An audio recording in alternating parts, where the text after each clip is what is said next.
Coming up, a holiday spectacular from one of Christian music's biggest stars. Stay tuned for a Point of Grace Christmas. Then, I've seen what homelessness does to families. a unique solution to an American crisis. We want to stop generational homelessness. And it came from an unlikely source. She literally had a dream, like an actual dream. On today's 700 Club.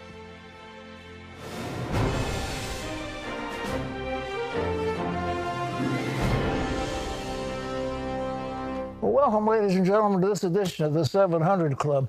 I am thrilled to report to you today that I have had eye surgery with Virginia Eye Consultants, and they took out a cataract from this eye. One was already out. Now I can see like it was 20 years ago. Glasses for you anymore, isn't that I can amazing? read without glasses. I can see, of course, this thing is so bright. I mean, That's wonderful. God is good, and so I am very pleased. But I can't put any water on my face, so I look a little scruffy. It's because I can't shave right now. But you were trying to be really hip or something. I can't be hip yet.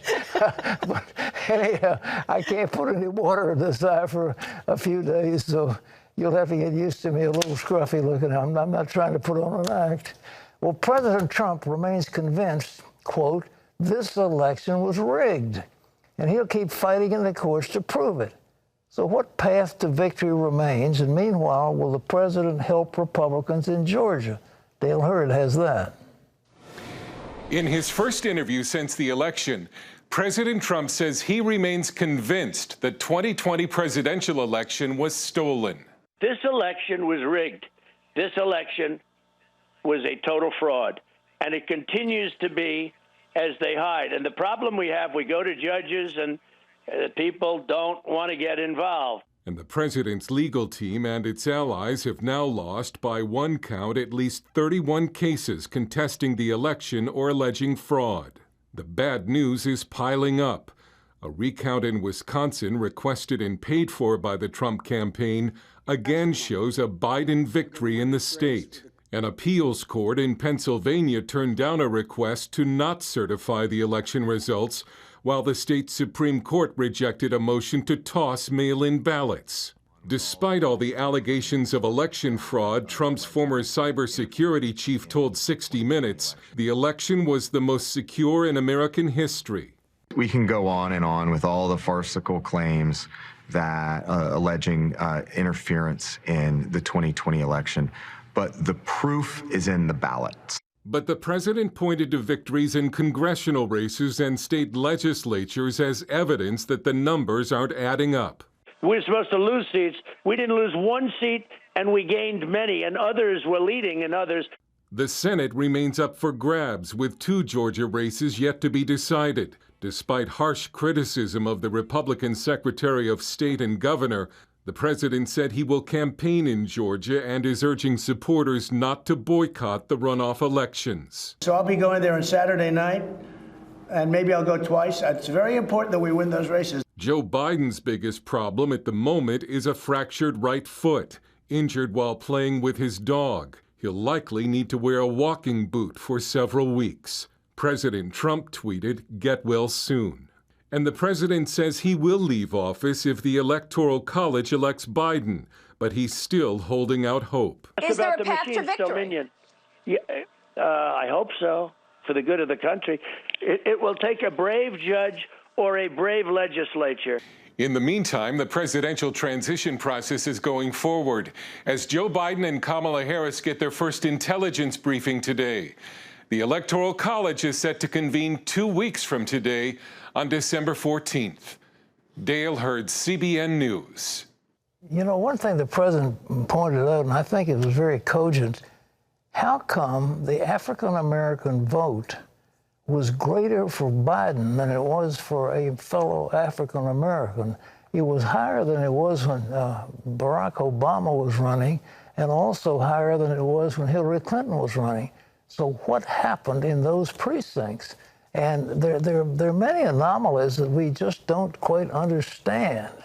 But, you know, it was interesting. Last night, there's a show called Steve Hilton, and it's a 1-hour show on Sunday night, and he says, how come there was no rush by the media or Democrats to declare Donald Trump the winner of the 2016 election?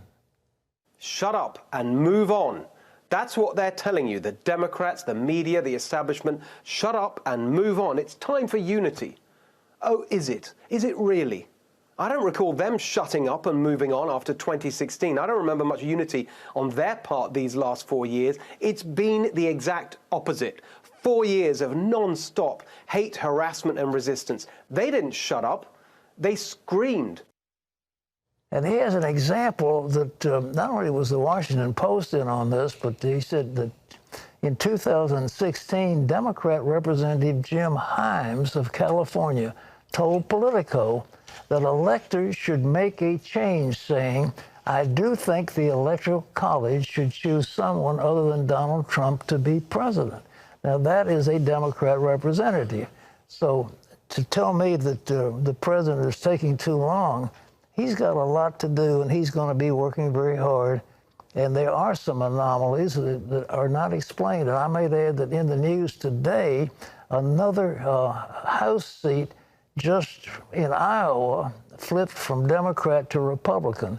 So the numbers are diminishing for Nancy Pelosi's party, and it does look like down ballot the Republicans are winning, but how come they don't win at the presidential? It doesn't compute mentally.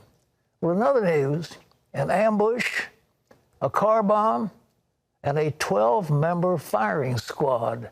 That's what took out a nuclear scientist and his bodyguards just outside Tehran. So who's responsible? John Jessup has more from our CBN News Bureau. That is right, Pat. Iran is blaming Israel and vowing revenge after the assassination of its chief nuclear scientist. As Chris Mitchell reports from Jerusalem, the killing is ratcheting up tensions in the region, as well as putting some people on edge right here in Washington. The assassination took place just outside of Tehran. An Iranian journalist citing regime officials said the ambush began with a car bomb, and then a 12-member squad opened fire on the 3 cars with the nuclear scientist and his bodyguards. But one top Iranian official accused Israel of using remote electronic devices to carry out the assassination. While no one has claimed responsibility for the attack, Iran's Foreign Minister Javad Zarif blamed Israel, and Iran's President Rouhani pledged retaliation. At the right time, the relevant officials will respond to this crime. An Iranian newspaper suggests that Iran attacked the Israeli port city of Haifa in order to inflict heavy casualties. On Sunday, the IDF Chief of Staff Lieutenant General Avi Kohavi visited Israel's northern border and said, "Our message is clear. We will remain fully prepared against any manifestation of aggression against us." Prime Minister Netanyahu specifically mentioned the chief scientist after revealing how Mossad covertly stole Iranians' atomic secrets. This is how Dr. Mohsen Fakhrizadeh, head of Project Ahmad, put it. Remember that name, Fakhrizadeh. Amos Yadlin, former chief of Israel's military intelligence, says Iran has twin tracks toward a nuclear bomb.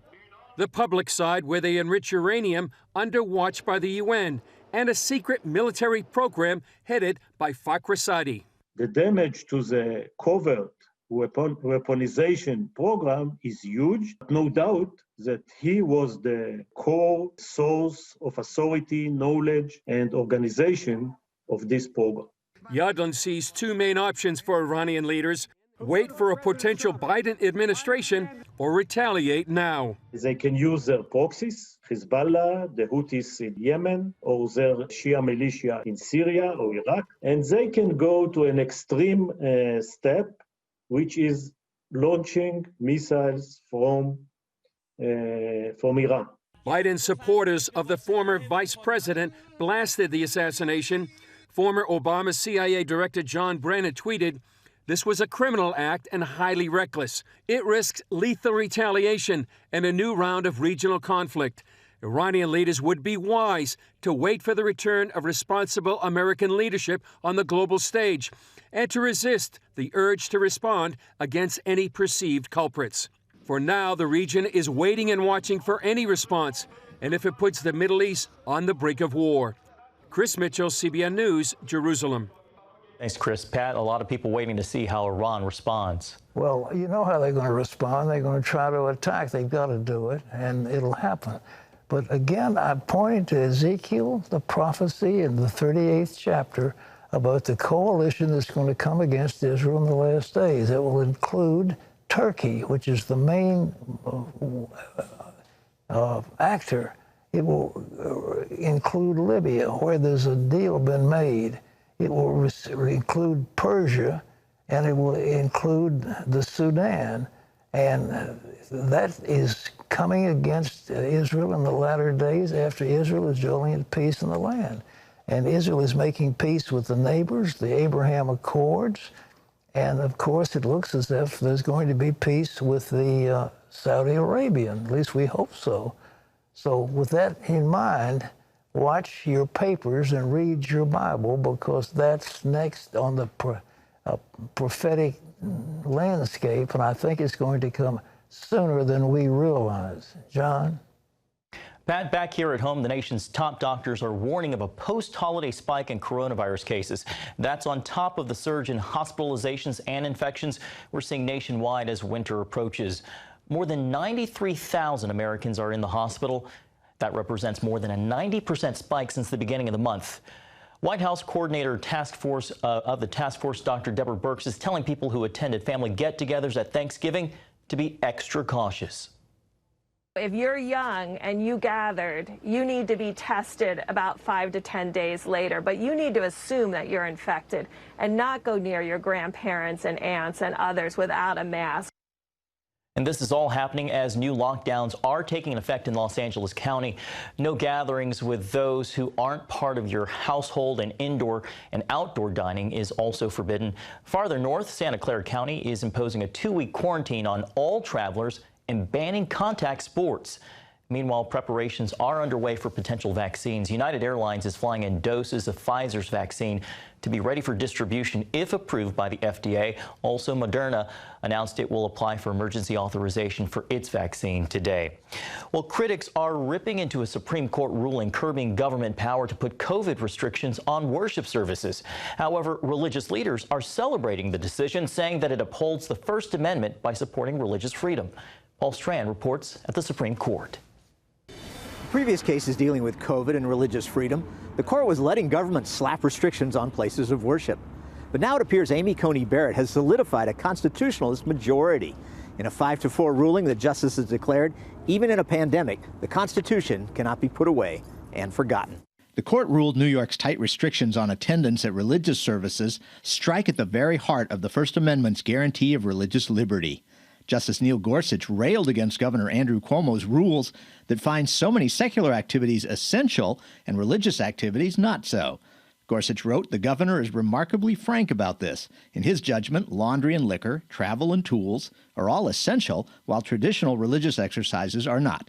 That is exactly the kind of discrimination the First Amendment forbids." On Fox News, leading podcaster Allie Beth Stuckey commented, "What we saw in the case of Cuomo is that he was discriminating against these religious institutions in a way that he was not discriminating against secular institutions like bike shops and other places." First Amendment rights are much more powerful than the right for somebody to shop. Among those who disagreed with the ruling, Chief Justice John Roberts. In dissenting, Roberts wrote, "It is a significant matter to override determinations made by public health officials." The New York Times' Paul Krugman tweeted, "The first major decision from the Trump-packed court, and naturally, it will kill people." And Cuomo poo-pooed the ruling, saying he's already lightened the restrictions, at least for now. It's irrelevant from any practical impact. Evangelist Franklin Graham noted President Trump's influence in remaking the court and protecting religious freedom, tweeting, "I'm thankful for President Trump's appointment of 3 conservative SCOTUS justices who ruled in favor of churches and against government overreach in the state of New York." Now it'll be interesting to see if this new majority also sides with churches in California and New Jersey who are appealing to the court for relief from strict COVID restrictions. This ruling for churches and against New York's governor has given some relief to religious conservatives. They're worried a possible Biden administration could threaten their religious liberties on a number of fronts. They're a little more hopeful now that at least the U.S. Supreme Court will be on their side. Paul Strand, CBN News, reporting from the Supreme Court. Divided court ruling. Thanks, Paul. Pat, back to you. Thanks. You know, I don't understand what's happened to Roberts. He was a strong conservative. Jay Sekulow said he and when the American Center for Law and Justice said Roberts was right there with him on a number of important cases. And suddenly, I guess he reads too much of the New York Times, or he goes to too much socializing with the liberals in Washington. Whatever it is, they say, well, you're progressive, and we're so proud of the way you're developing your wisdom. It's just nonsense. But he's coming out over and over again as an unreliable. We thought we had a major majority, and it looks like, well, a guy like Justice Thomas and others are taking the lead, and they'll be writing the decisions. Of course, he assigns, as chief judge, he assigns who gets the various case and writes the decisions, and the dissents can be done by anybody else. But nevertheless,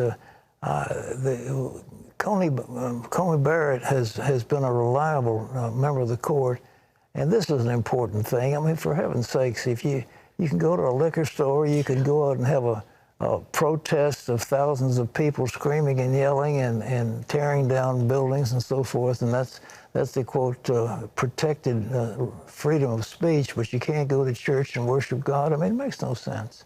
So good for the court, and so people can rail against it. Krugman of the New York Times can rail and rail and rail. They will.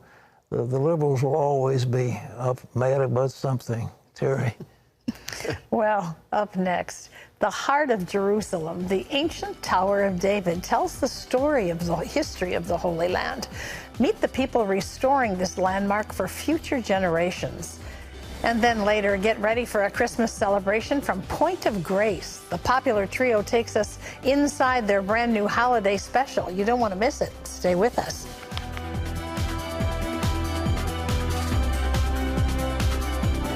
Hey guys, thanks so much for watching. Please subscribe and let us know where you're watching from in the comments below. Tomorrow. Lord, thank you for your presence here right now. The healing power of prayer. No, need to go pray for him. According to one top doc. Oh, you're right. Everybody's praying for him. That's good. And he's got the evidence to back him up. He goes, something changed. Something's different. How he's saving lives in and out of the ICU. I prayed for him and he woke up. Tomorrow on the 700 Club. Stay connected with CBN News all day across our platforms.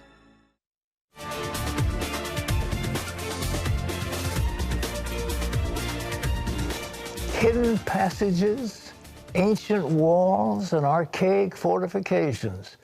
Archaeologists say the very stones are speaking out as the iconic Tower of David in Jerusalem gets its first major overhaul in hundreds of years.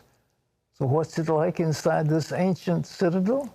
Chris Mitchell gives us a rare look. It's seen Muslim invaders, Roman conquest, and the Crusaders. The Tower of David Museum is one of Israel's historic and archaeological treasures. Now it's one of the largest conservation projects here. This is a rare and unique opportunity for archaeologists because we have a lot of questions about the citadel, archaeological questions, historical questions. Not every day you get the chance to explore a symbol in Jerusalem. Jerusalem's chief archaeologist, Amit Raem, oversees this massive project. Suddenly the stones start to speak, and we, the archaeologists, see things. We document everything. We are excavating. We discover hidden passages, ancient walls, ancient fortifications. It's becoming alive. It's a huge project to renew this museum for the future visitors. Of course, we're talking about 7 new galleries which tell the story of Jerusalem, but it's more than this. It's all what you see around, conservation of the remains, the ancient walls, the infrastructure of the museum, and hope that soon, when the crisis will be over, visitors will come again and the Tower of David Museum will be ready and updated for them. The last major construction project on the Citadel goes back to the 1500s, when Suleiman the Magnificent rebuilt this fortification and the walls of the old city. It's a timepiece of Jerusalem. You can see the layers upon layers upon layers and understand the beauty of the evidence, the archaeology, and the history together. The combination is really unique. Everyone was here. Everyone wanted to seize the citadel, to hold the citadel. If you want to understand, if you want to learn about the history of Jerusalem, so this is the place, starting from the first temple period and ending in modern times, right now. All the story is right here. Re'em took us to an unusual discovery. The Renewal Project is uncovering hidden treasures and secrets of ancient Jerusalem. For example, this passageway may have been used by crusaders to escape the citadel. Every time I'm here, I just imagine that in the time of trouble, all the knights, all the Crusader knights, all the Muslim knights, running away in this dark tunnel, emerging outside the city. The Citadel also holds a place called the Kishle, where now many believe Jesus was brought before King Herod. In ancient Christian sources from the 5th, 6th century AD, they describe the way of the suffering starting on Mount Zion, going in approximately direct access toward the north, toward the Holy Sepulchre, meaning passing today the area of the citadel and the area of Herod's palace. And on the way, they describe the Praetorium, the place of the sentence, meaning in ancient Christian times, people saw the place of the Praetorium probably around Mount Zion, or today Jewish quarter, Armenian quarter, Herod Palace. Now it's only natural to assume that when Pontius Pilate came to Jerusalem, where he sat? He sat in a luxurious place, in the former Herod Palace in Jerusalem, right here. And maybe, just maybe, the sentence of Christ happened here. The Renewals Project goal is to bring the story of Jerusalem to life. It's the heart of Jerusalem, and this place represents everything, all the story of Jerusalem. It's a very unique, it's a symbol of Jerusalem for many generations. So it's a great challenge, it's a great honor. The visitor, we will have here the ultimate experience before they enter to visit Jerusalem. You must visit here. The project will take 2 years to complete, but when tourists do return to Israel, the museum will be open. Chris Mitchell, CBN News, the Tower of David Museum, Jerusalem. Fascinating, the stones will cry out. And you know, it's amazing. When I was in seminary, I took a course in biblical archaeology, which is so fascinating. And you find that as they go back in definite time, there isn't one contradiction with the story that's in the Bible. They keep finding things that confirm the biblical account. And this is just one more of them. Terry? Well, if you were an archaeologist, you'd want your dig to be in Israel, wouldn't you? Yeah, absolutely. That's it. Well, still ahead. A dream comes true in more ways than one. How is one man's vision providing housing to the homeless? See for yourself. That's coming up. But first, the singing sensations who've been topping the charts for nearly 30 years. The members of Point of Grace share the lessons they've learned over the course of their careers. Plus, get a sneak peek at their brand new Christmas special right after this.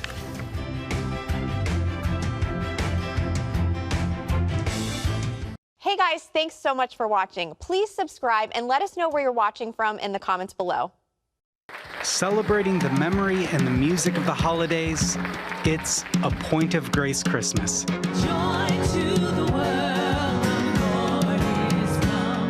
Featuring songs and stories from the road and at home with platinum-selling vocal group Point of Grace. Grammy winner Michael W. Smith and the Newsboys' Michael Tate. Jesus, our Savior is born. And featuring best-selling author Patsy Claremont, and hosted by Andrew Greer.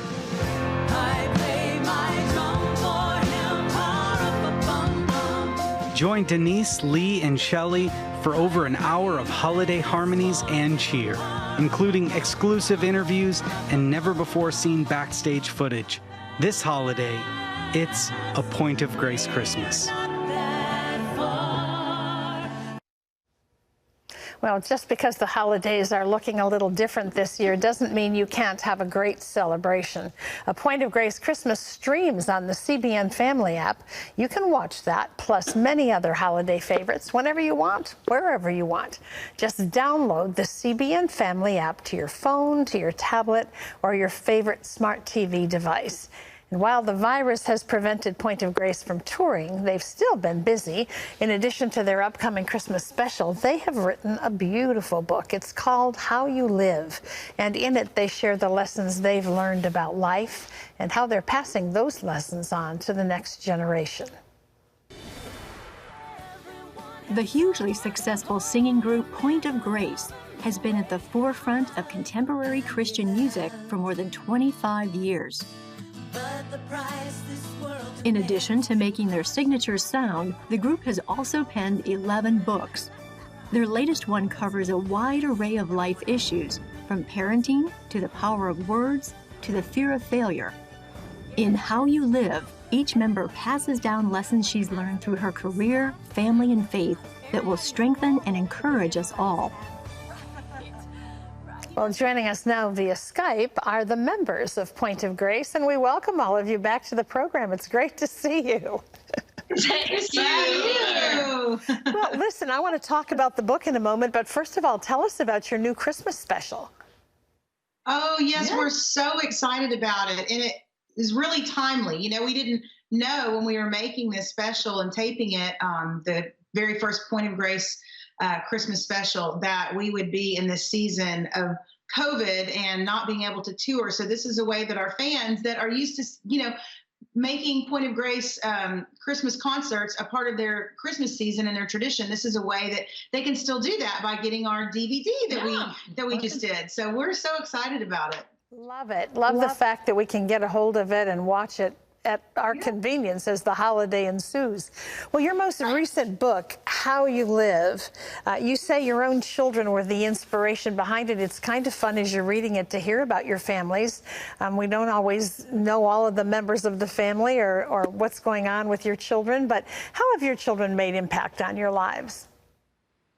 Well, they reflect reality. Yeah, it's like looking in a mirror, and sometimes you have those days you look real pretty, and some days you don't look so pretty.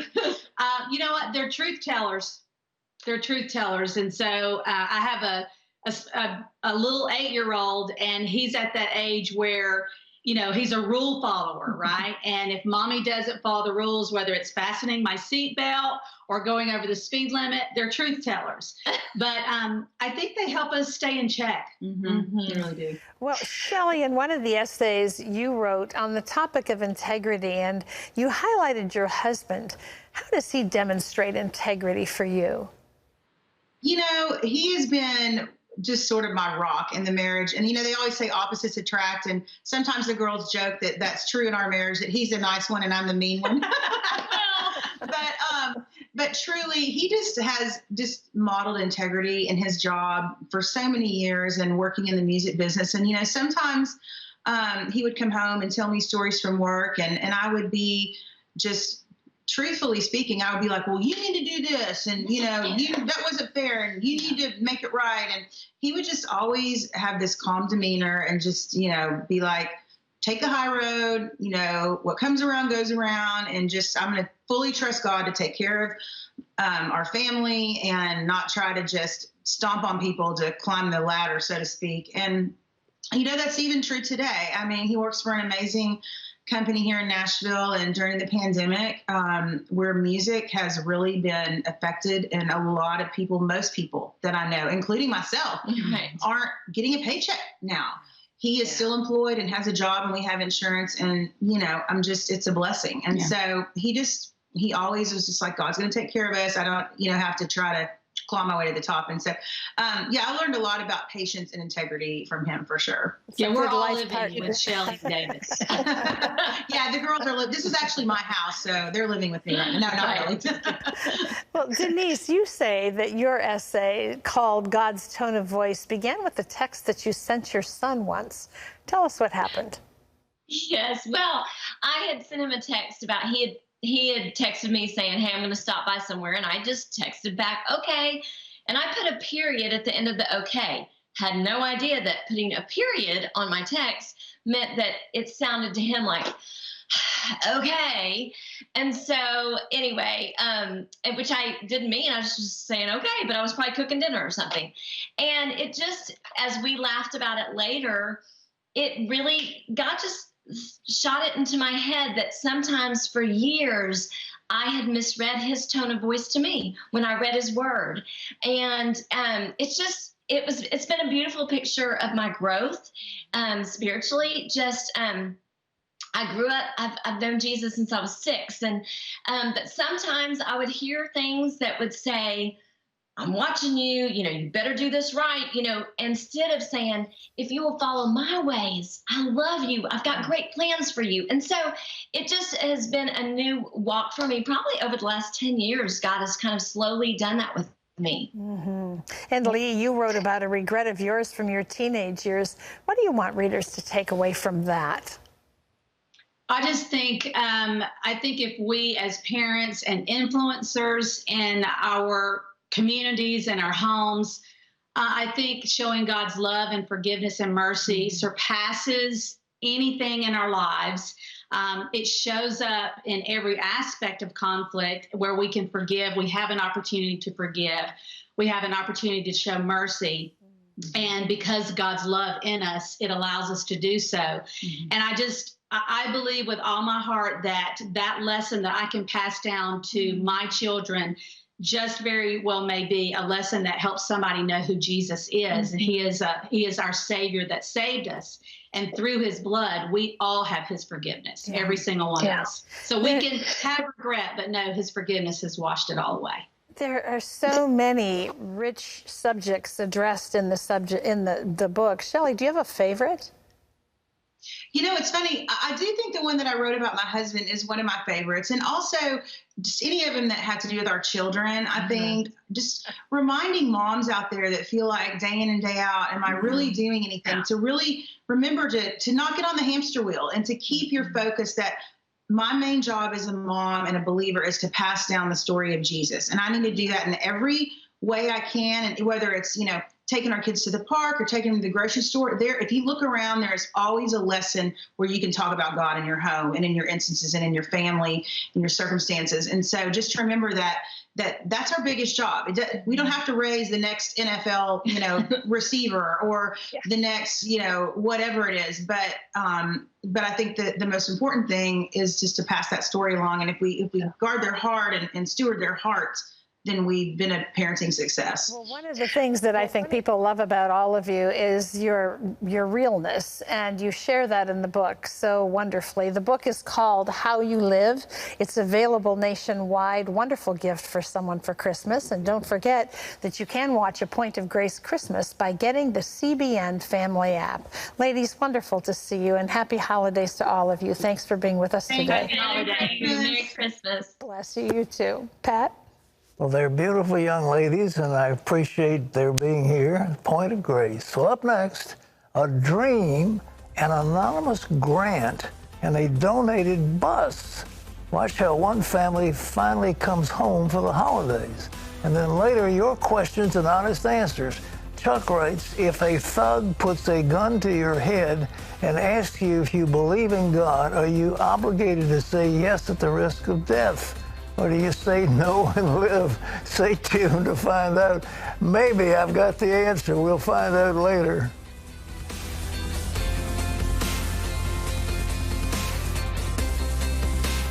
Your CBN family has prepared something especially for you. It's a CBN Family Christmas, right in your own home. We've gathered holiday memories, miracle stories, and behind-the-scene glimpses with our hosts, all to bring you the warmth and love of the Christmas season. There'll be recipes and crafts, festive music, and family-friendly holiday films and concerts. Download the free CBN Family app and join your CBN family this season. Hey guys, thanks so much for watching. Please subscribe and let us know where you're watching from in the comments below.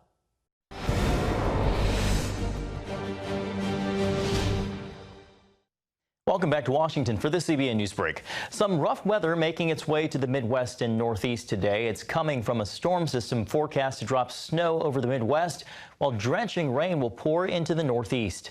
AccuWeather reports the system will produce threats of severe weather for parts of the East Coast.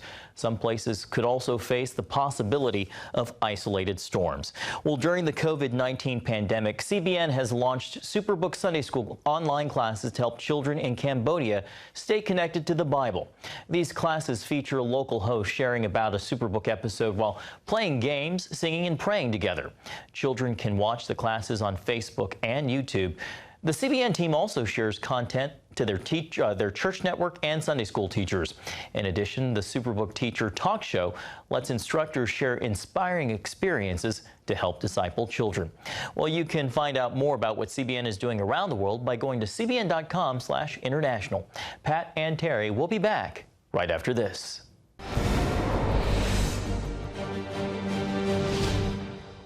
Hey guys, thanks so much for watching. Please subscribe and let us know where you're watching from in the comments below. I was hungry and you gave me something to eat. I was thirsty and you gave me something to drink. I was sick and you looked after me. This year, consider kicking off the holiday season by giving a gift that will change lives all year long. Now through Give Back Tuesday, we can all give back as a thank you for our many blessings.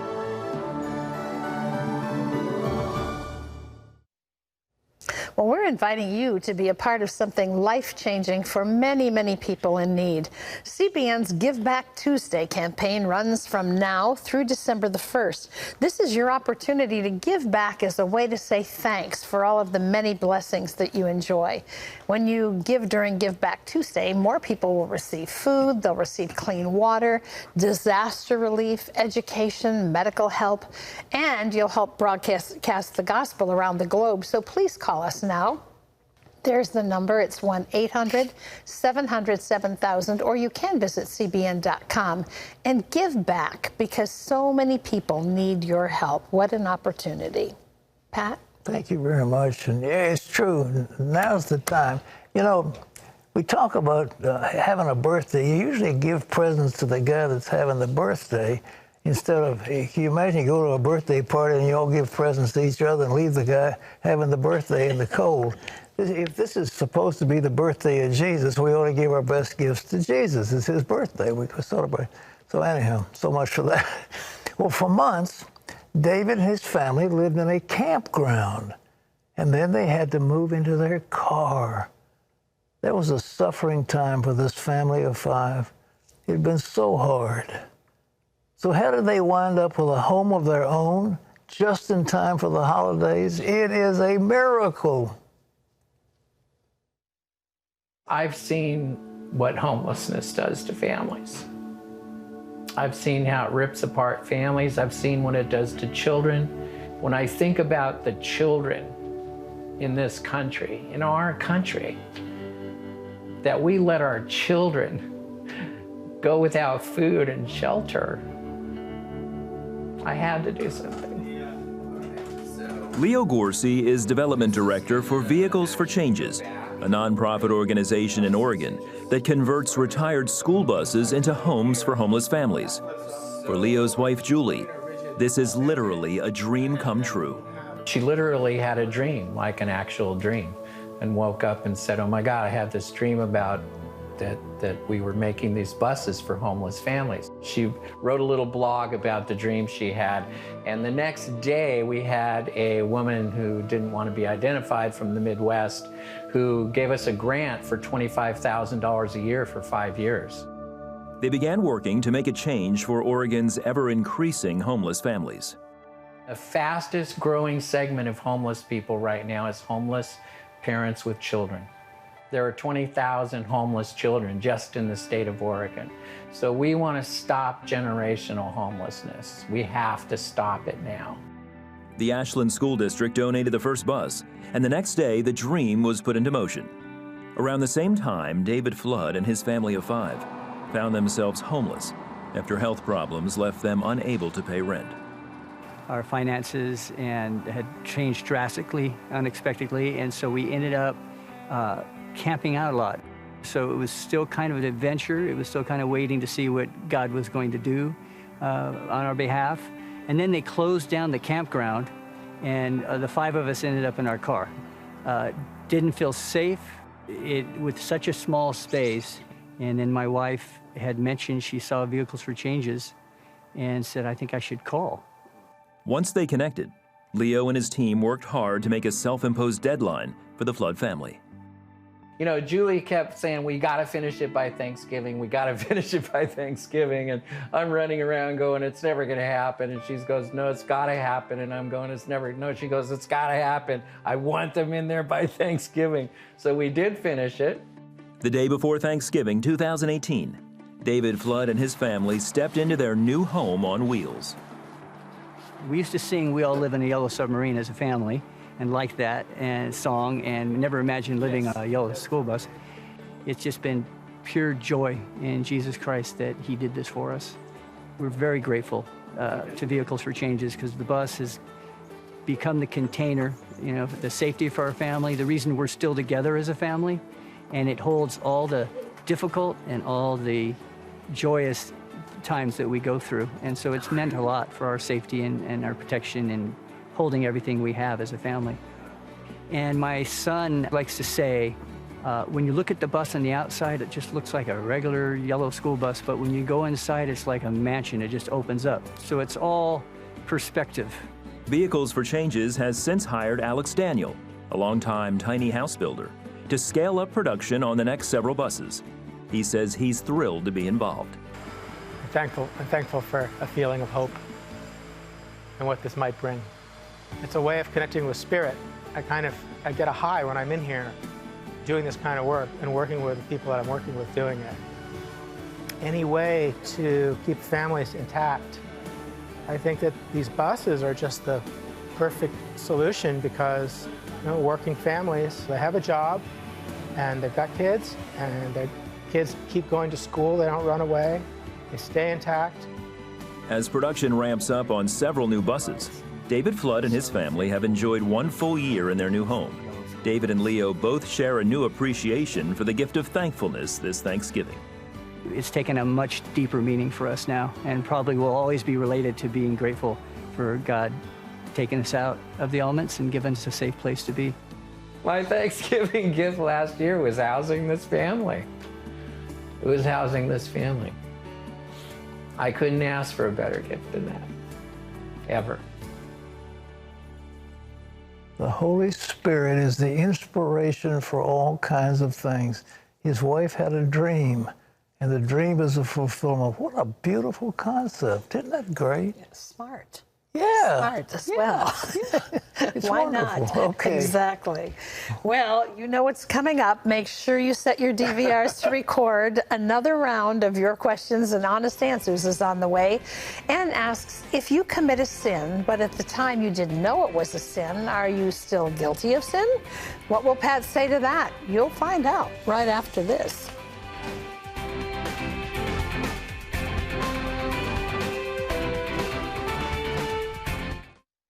This holiday season, take a biblical journey through the Christmas story in Luke's Gospel.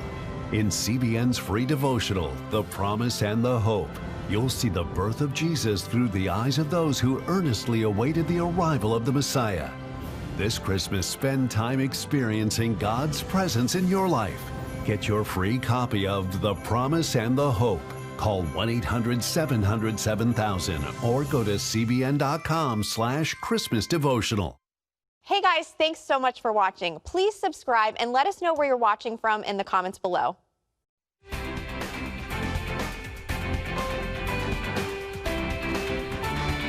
Well, Tom and Matey like to help other people all over the world. And they do it without leaving their living room. This generous couple is grateful for everything they have, and they found an unforgettable way to share it with others. Tom and Matey Schreckengast have enjoyed 60 years of marriage and show no signs of slowing down. We find ourselves living a lifestyle that we would have never expected. We're active in our church, and our lives are rich and full. The Schreckengasts have learned a few things over the years, especially about their faith. One of those lessons came early on in their marriage. Instead of teaching, the couple decided for Matey to be a stay-at-home mom, while Tom taught at a local high school. They didn't give much thought to tithing because they were trying to stretch every dollar. One day, as they were listening to a message on tithing at a meeting, that changed. There was a man up in the front of the room who just stood up and he said, I don't know why I'm saying this, but he pointed right back to us. If you aren't tithing, you should be tithing. The couple started tithing and have never stopped. The Lord is very generous. We wanted to be generous also, so we gave in that same manner, as well as not only to the church, but also to other groups. Something else they've learned over the years, they can trust when they give to CBN. They're helping change lives around the world. Operation Blessing, yes. They go everywhere. It's good to see that they're doing this and that we're a part of it. The money that we send and the prayers that we give for them are a part of that and helping them. By being part of the ministry, we're able to see hungry people fed, sick people healed. It's just a wonderful ministry. We do Pledge Express. People our age tend to forget things. If you're with Pledge Express, you don't forget. Our purpose is to be obedient and to glorify the name of Jesus and spread the good news. Today, Matey enjoys writing Christian books, and Tom is an ordained minister who teaches the Bible at a nearby nursing home. The couple are still giving to CBN and still trusting God. We've seen that God is faithful. He never ever lets us down. As long as we're obedient to what the Lord is calling us to do, He's faithful to provide all of our needs. I was reading about several things in the Bible I've been reading, but I said there were three things where Jesus said, ask and it'll be given you, that your joy might be full. So the first thing was joy. The second one, he said, if you ask anything in my name, I'll do it, that the Father might be glorified in the Son. So the second thing is glory. And then he said, if you abide in me and my words abide in you, you can ask what you will and it'll be done unto you. So that's the abiding life. All these things show answers to prayer. And God wants to answer prayer. And one thing he promised, if you give, it'll be given to you, pressed down, running over, good measure will men heap into your bosom. So Tom and Matey have learned that lesson, and I commend it to somebody else who happens to be watching, whoever you are. I've found it in my own life. It'll surprise you what God is going to do, because God is almighty. He doesn't have to ask anybody's permission to give you money. He doesn't have to ask a single soul. All he just do it. He said, it's yours. Okay. All right, it's time. You ready? I don't know. Your questions and some honest answers. This is Chuck Pat, who says, if a thug puts a gun to your head and asks you if you believe in God, are you obligated to say yes at the risk of death, or do you say no and live? Oh, that's a really hard question, isn't it? That was asked of a lot of martyrs in the early days of the Christian church. Would you deny your Lord? Would you deny him? He died for you, but would you say, I don't believe in him to stay alive? Yeah. Well, most of those martyrs didn't do that. I mean, they were burned at the stake, they were sawn and sundered, they were fed to the wild beasts, but they gave up their lives. Yeah. And certainly the apostles didn't. So if a thug, you know, I remember one case of this thug that broke into a woman's house and he was going to kill her, and she started praying and praying in the Spirit, and before long the thug got convicted and fell on his knees and came to the Lord. Well, why don't you say, I believe in Jesus Christ who died for me, and if you believe in him, you can go to heaven, instead of, I'm scared to death. We have perfect love, cast out fear. Fear has torment. Okay. This is Anne, who says, if you commit a sin, but at the time you didn't know it was a sin, are you still guilty of sin? In other words, will God be more merciful in his judgment because you honestly didn't know better? I think there's no question that if you don't know what you're doing, you know, if you sin willingly and you know what you're doing, of course, you're going to pay the price. But if you don't know, you know, we have in our law, ignorance of the law is no excuse. And yet at the same time, if you don't know that something is a sin, then are you really committing one? And I think, you know, I don't want to be a Philadelphia lawyer and slice and dice it, but I really believe that, you know, if you do something horrible, I mean, you might not know, you take a gun and point at somebody and pull the trigger and you kill them. I think you're going to pay the price whether you knew it was bad or not, all right? This is Luana, who says, when you're praying and having words of knowledge, Pat and Gordon seem to know when Terry or Wendy has a word. How do you know that? I used to think you're squeezing each other's hands, but now you're not holding hands. So how do you know? Well, a lot of times the Lord just says to me while he's just talking about somebody else that Terry has something or Wendy's got something, and, you know, you just... Listen, so far, you're right. God is sovereign, and he can speak to us, and so why not tell you what your host is thinking about, all right? This is Judy, who says, I really enjoy watching the show every day. There are several places in the Bible where people say, quote, Jesus, son of David. Why do they call him that when we know that God is Jesus' father? Well, you're absolutely right, but he was a descendant of David. David was the king. And the prophecies were that the line of Judah and also through David, the Messiah would come. So by saying he's the son of David, he goes all back in the line, all the way back to Adam, all the way through. And what he's saying, you are entitled to royalty because David was our king, all right?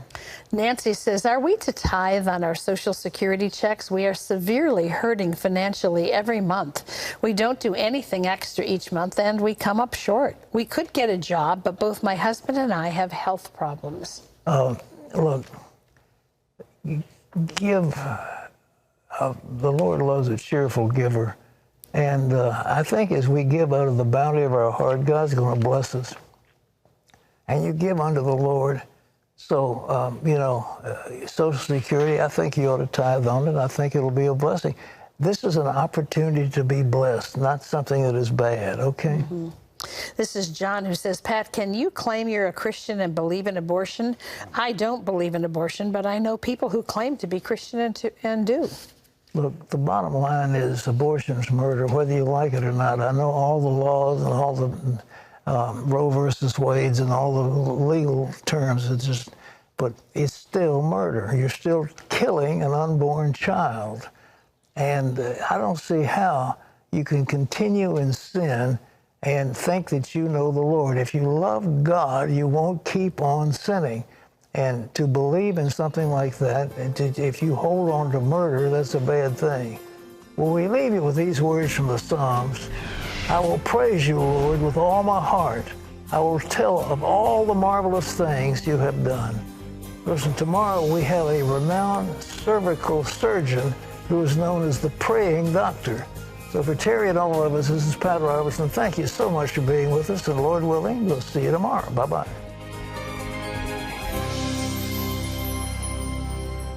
Tomorrow. Lord, thank you for your presence here right now. The healing power of prayer. No, you need to go pray for him. According to one top doc. Oh, you're right. Everybody's praying for him. That's good. And he's got the evidence to back him up. He goes, something changed. Something's different. How he's saving lives in and out of the ICU. I prayed for him and he woke up. Tomorrow on the 700 Club. The Name of God, a powerful teaching from the Christian Broadcasting Network. God repeats over and over that he is with us. You'll see exciting, true stories of God's providence in the lives of real people. The Name of God brings peace and security. It brought me so much peace in a time of turmoil. The name of God provides for your needs. It just took me to a place of joy. The name of God strengthens and protects. And I've never been more sure that I was going to be protected. Plus, you'll be encouraged by Gordon Robertson's special teaching on the name of God. And when you start thinking about good things, those are the things that God provides.